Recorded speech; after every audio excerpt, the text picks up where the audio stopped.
I'd like to read just a little background for our gospel reading today, which was from the Gospel of John. This is a brief passage from the book of the prophet Micah, chapter 4. In the last days, the mountain of the Lord's temple will be established as chief among the mountains.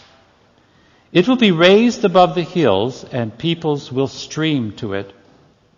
Many nations will come and say, "Come, let us go up to the mountain of the Lord, to the house of the God of Jacob. He will teach us his ways, so that we may walk in his paths. The law will go out from Zion, the word of the Lord from Jerusalem. He will judge between many peoples and will settle disputes for strong nations far and wide. They will beat their swords into plowshares and their spears into pruning hooks. Nation will not take up sword against nation, nor will they train for war anymore. Everyone will sit under each one's own vine and under each one's own fig tree, and no one will make them afraid. For the Most High, the Almighty, has spoken. All the nations may walk in the name of their gods. We will walk in the name of the Lord our God forever and ever. Everyone will sit under each one's own vine and under each one's own fig tree. Jesus said to Nathanael, "I saw you when you were sitting under the fig tree." This passage from Micah is about the time when the day of the Lord comes. And when the day of the Lord comes, all people will come to find out the law from the people who sit under the fig tree. All people will come to find out the truth about God from those who sit under the fig tree. And so when Jesus came and saw Nathanael, and he said to Nathanael, "I knew you when you were sitting under the fig tree," Nathanael says, "You are the Son of God, the Holy One of Israel." Now, there's no other sense to it. Why would someone be so amazed that someone else said, "I saw you under the fig tree"? Well, yeah, I was under the fig tree. I saw you at Starbucks last week. No, it's not about that. It's about the fact that Jesus knew the heart of Nathanael and knew that he was a person who studied the law and who was ready for the law to come forth for those who sat under the fig tree. Jesus knew that Nathanael was one who was waiting for the coming of the Messiah. And Nathanael saw that Jesus knew that about him, and that made Nathanael know that this was the one who could see into the hearts of all people. This was the one for whom Nathanael had waited. Nathanael was ready for the coming of the Messiah because he was sitting under the fig tree. He was waiting for the coming of the Messiah because he was waiting for the Messiah. So his call, when Jesus called Nathanael to follow him, didn't come when Nathanael was totally unprepared or unthinking or someplace away from God. It came to him when he was ready and expectant. On the one hand. On the other hand, we have Samuel. Samuel who was in the temple. Now the background story to Samuel is that Elkanah and Hannah came to the temple to worship annually. And this was a long time before the time of Jesus. And Eli, the priest that we read about today, saw Hannah sitting at the temple door, blubbering away. And he came up to her and said, "Woman, you shouldn't be drunk here at the temple." And she said, "I'm not drunk. I'm praying." She was praying because she had never had a child and saw this as God's disfavor for her. And she wept her heart out before the Lord, crying and crying and crying.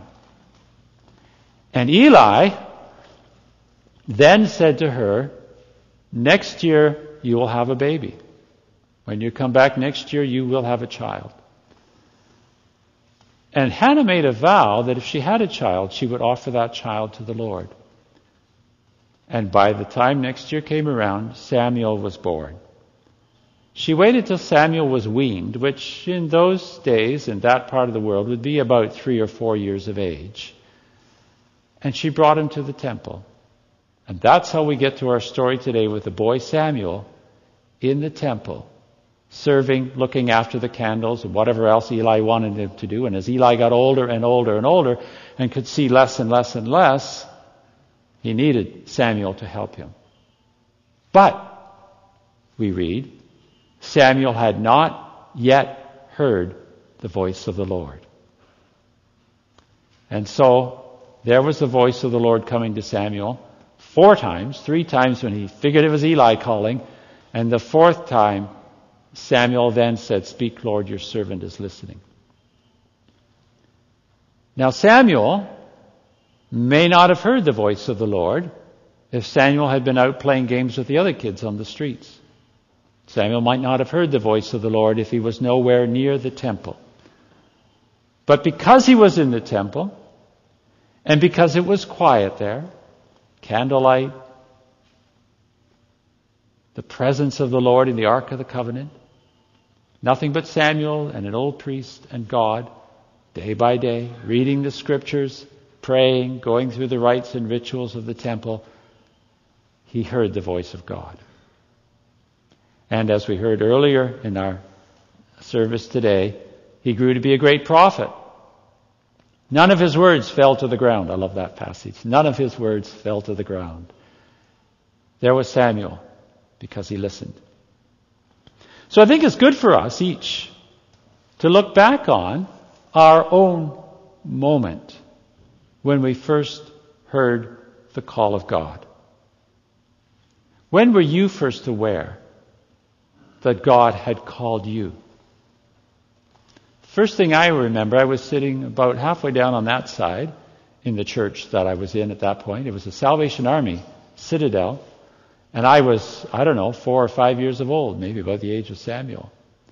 And this is what I remember. This is just a little picture from, when you're 4 or 5 years of age, what can you remember?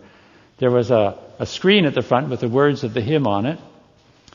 In the Salvation Army, they have a mercy seat. It's a pew facing this way. And they call it the mercy seat, and you're invited to come to the mercy seat. And I remember distinctly being invited to come to the mercy seat if I'd not done that before. But I couldn't remember whether I'd done that before. I didn't know. I was only like 4 years of age. I didn't know whether I'd done this before or not. I remember looking to my mother wondering, should I go forward? Have I done this before?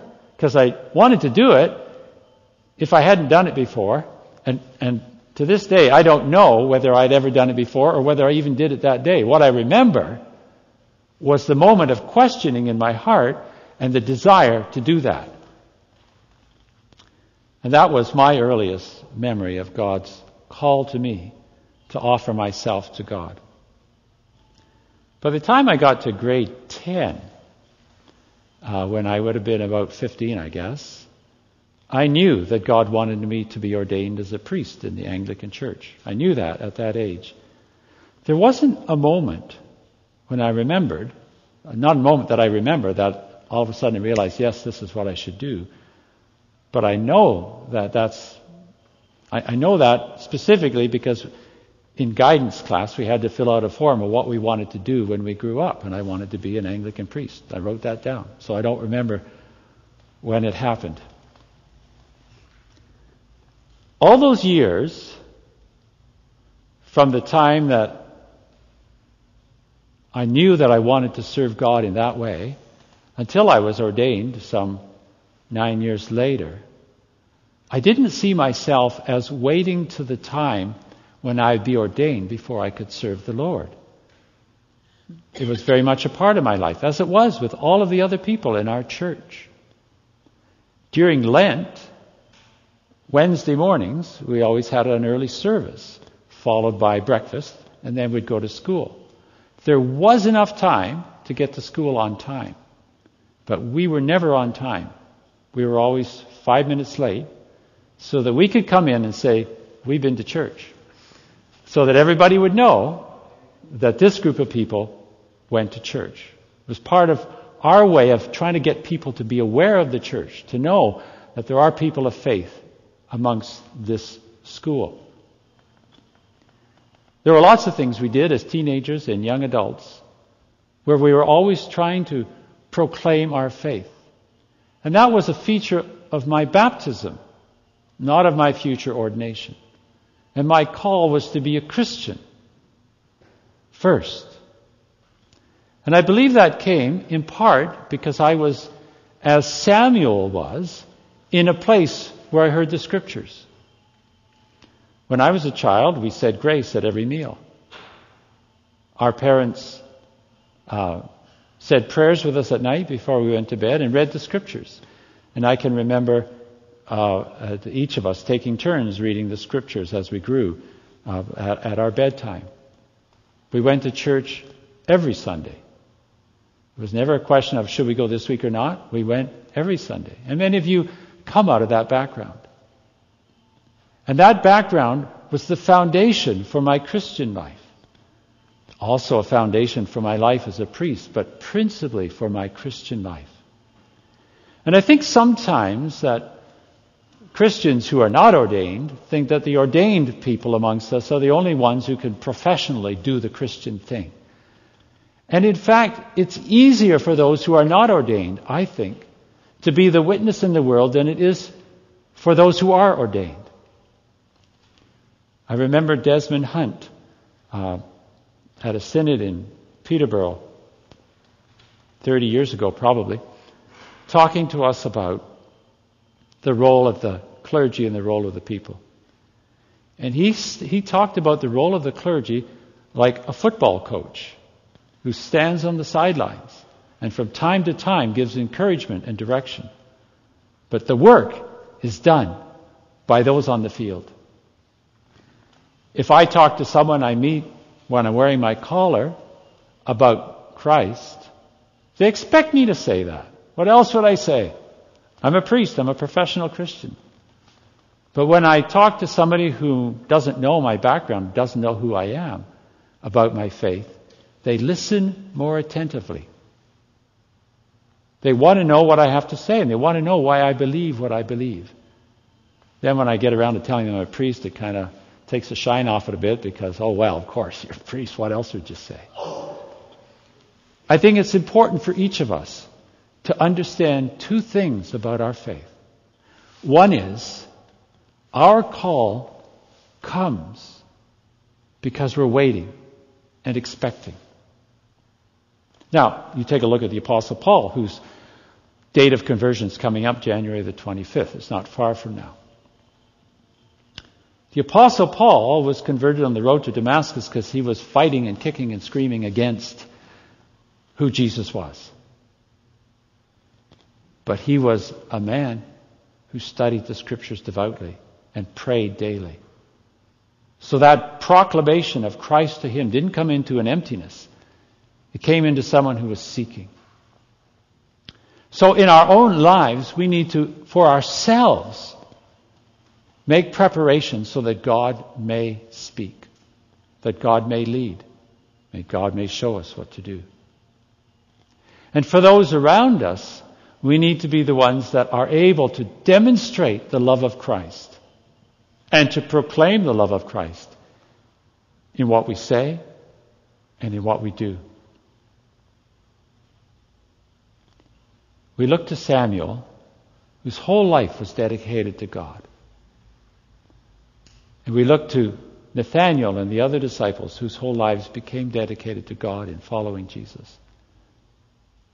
And we realize that though they were in special places at special times, they were just like us, ordinary folk who wanted to hear from the Lord.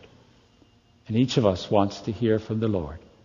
Each of us wants in our own hearts to know what God wants of us. We find that out by listening, by being attentive, by opening our hearts to follow where God will lead. Amen.